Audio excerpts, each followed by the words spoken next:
And Christine, Christine. Okay. Do you have questions? Or? Yeah, well, I think we might just go with sort of a conversation. Sure. I don't want to make money out of it. Okay, I'm Robert from Global Revolution Live and DC Media Group. I'm here with Andrew Kreig and Christine, who will be joining us in a minute.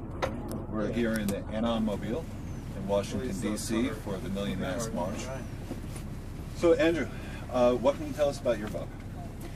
Well, the book is 4 years of research, and it grows out of work I had done running an investigative reporting project called the Justice Integrity Project, to look at basically political prosecutions or allegations of political prosecutions and claims of injustice and media cover-up, and that ultimately led to the book Presidential Puppetry, because I found that behind many of these situations, which didn't seem to make sense under the law, and an attorney also, there's some hidden factors, and upon examination, those hidden factors often turn out to be some kind of political vendetta, national security concern, but often that, and usually in fact, that leads to some big money in the background. Somebody gets a lot of money if something else happens bad to somebody else. I live in Maryland, not far from the NSA, and I've heard rumors about corporations being involved with the NSA. Have you done much research? Oh, that's a central part of the book going back many years. This is the first book about the Obama administration's second term. It's one of the first about the 2012 election. But penetrating it all is really a history of the National Security Agency and the CIA. Because one of the revelations is documentation that every single U.S. president since Jimmy Carter was a CIA or FBI asset before entering politics.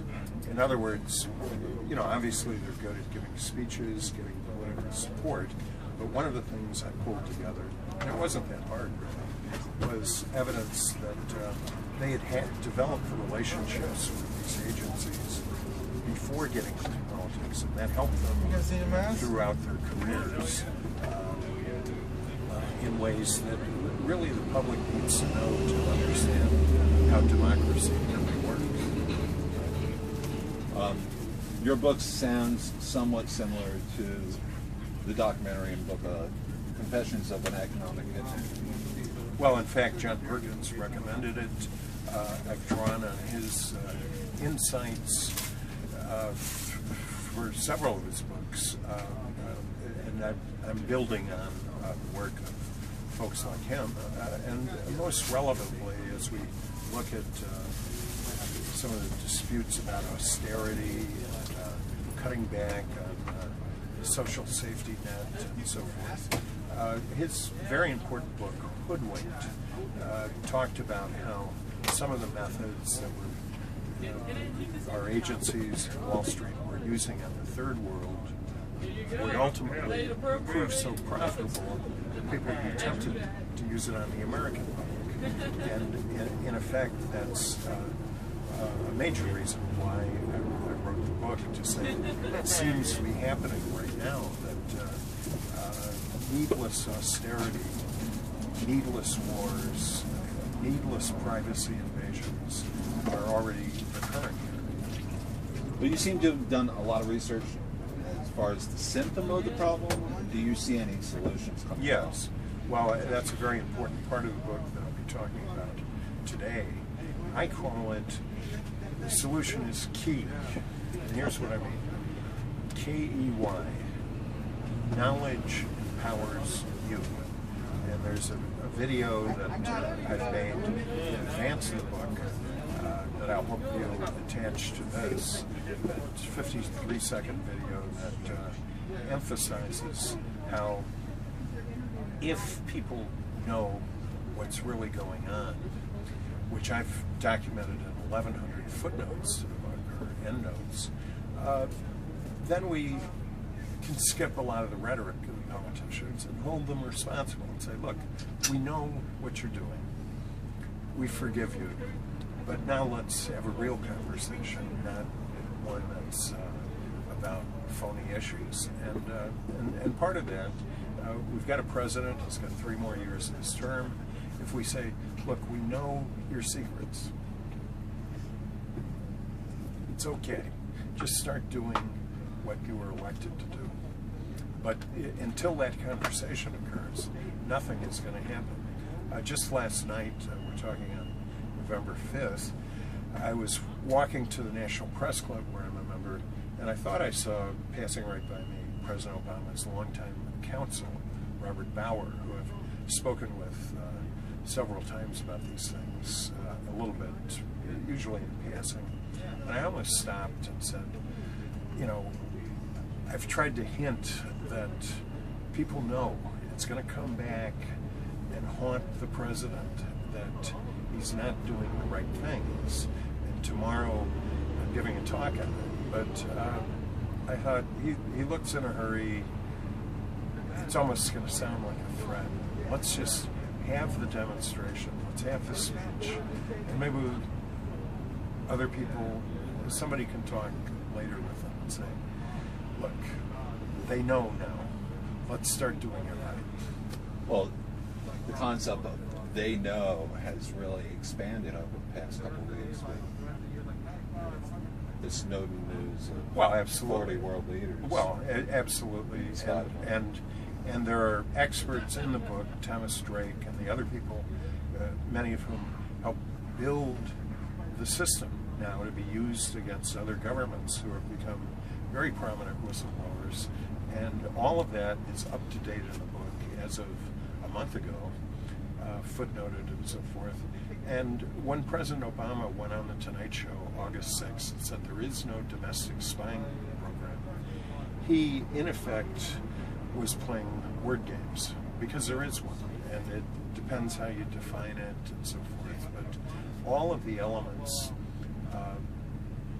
of what people fear are documented and known, but they're still in a mode that they think they can just go on the Tonight Show and deny it and get away with it. And so even though I'm not a member of any group and fundamentally a reporter and author,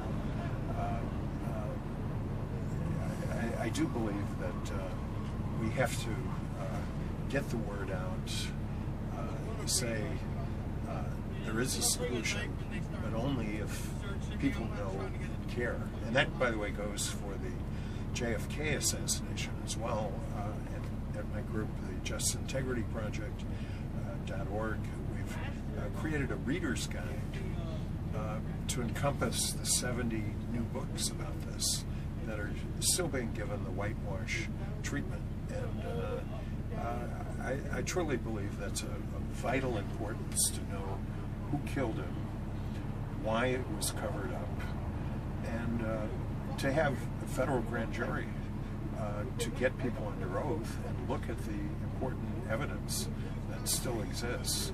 There's no statute of limitations on murder, and some of the people are still alive. So it's not a question of looking for more records.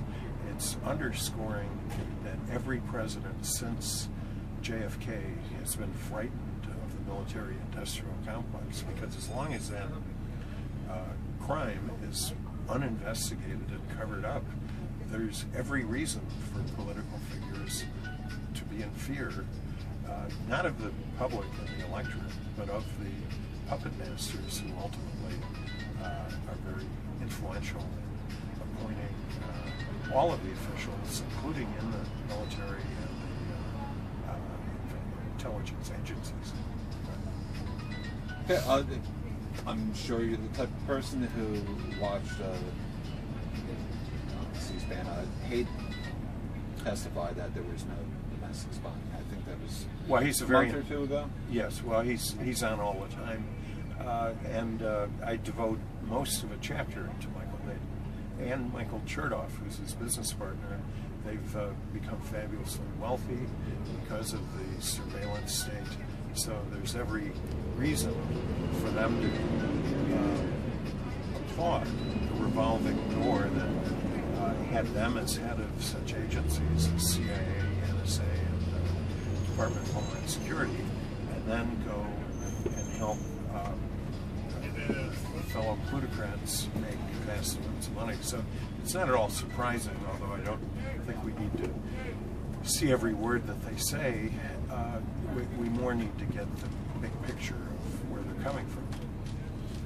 Okay, as far as novice, how do you see them playing into all of this? What is your response to Anonymous and? Well, I think having this march is rally is a good thing. It bypasses the traditional media that doesn't want to get into these important issues. I think it's also important, though, to realize that because it's an anonymous group, we don't really know everyone who's there. I don't know anyone who's there myself. And I'm going to make that point in my talk that all of these movements are heavily infiltrated with government agents. We don't know who the agent provocateurs are. We don't know who the agents are. I'm going to say conduct yourself with a sense of compassion, decency, outreach, because the people you meet may be hi. Nice to see you. Oh, so good to see you. I'm actually on camera on an interview, but there's another reporter who just interviewed me on Sunday. But to get back to it, you don't know who you're talking to. It could be an agent provocateur who's trying to get people to do violent things so that everybody gets arrested. It could be just somebody who doesn't know, and or it could be a future president. Slightly humorous, but it is a career track to be an informant. So we all have to establish values of justice, democracy, and stick with it. And part of what my book reveals is that my mother, who was a very famous author, investigative reporter, quite patriotic individual, she was also an undercover CIA operative, as well as an undercover Fed who both investigated mafia, who was a star witness in one of the first mafia hearings in Congress, but also she went to China, one of its communists, before Americans were able to go there, and partly as a patriotic effort, reported back to the CIA on what she saw. So part of my theme is we're all Americans, we're all a different point of view, including there's some similarities, there are sometimes different paymasters, but if we conduct ourselves independently and honorably, it's ultimately better for everyone and for the country. Final question, do you work for the NSA, CIA, or affiliated contract? Not to my knowledge, but I couldn't tell you if I did. I've actually accused of that in the conjunction with this march, partly because, maybe I've got shorter hair and so forth, but it's not true. It's not true, but it's a good question. I hope you leave it in. We will.